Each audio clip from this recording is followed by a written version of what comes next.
Let me tell you something that's been gnawing at me since I booted up Xenoblade Chronicles 2 on Switch 2 for the first time.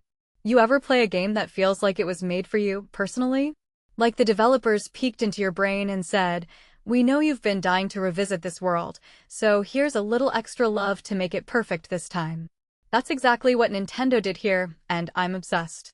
But let's not just talk about the shiny visuals. There's a whole lot more going on beneath the surface that makes this upgrade feel like a masterclass in remastering.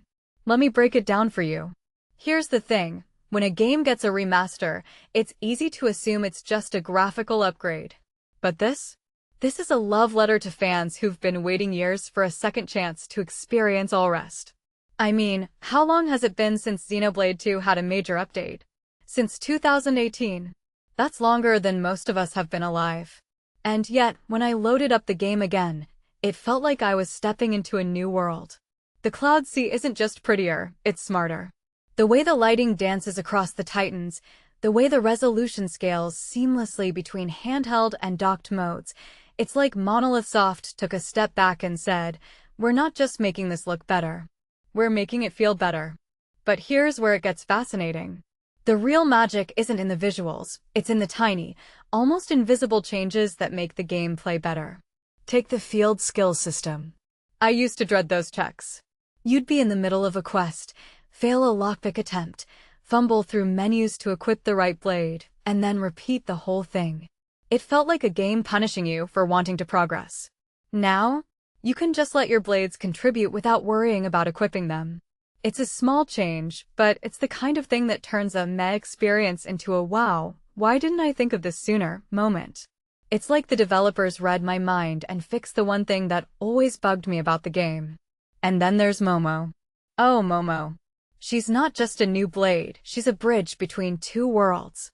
If you're a Xenosaga fan, you'll recognize her instantly. But even if you're not, her story is a masterstroke. The way she switches between real and imaginary forms, the emotional beats in her quest, it's like Monolith Soft is saying, we're not just recycling old characters. We're telling new stories with them. And the voice acting? The new Dramark voice actor? Man, that's a bittersweet moment. William Roberts was a legend, but Sam Douglas? He's bringing a fresh energy to the role that feels like it's breathing new life into the game's tone.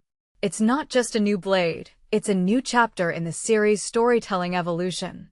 But let's talk about Merc Assault. This mode is genius. It's like taking the idle quests your blades used to do in the background and turning them into a mini RPG. You're not just watching them fight, you're controlling them. It's action-packed, it's strategic, and it's a godsend for people who want to maximize their blade roster without grinding for hours. I've spent hours in this mode just experimenting with different party combinations. The chain attack mechanics, the power-ups, the way you can switch between blades on the fly, it's like a pocket-sized version of the main game that's just as addictive. But here's the rub, it's limited to standard missions. That's a shame because it could have been a full replacement for Ursula's infamous blade quest. Still, the rewards are worth it, and the variety of playstyles makes it feel like a new game altogether.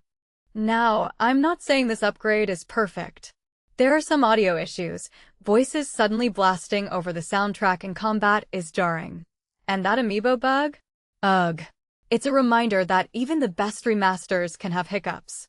But these are minor complaints in the grand scheme of things. When you look at what's been done here, it's clear that Nintendo and Monolith Soft are treating this not just as a remaster, but as a reimagining.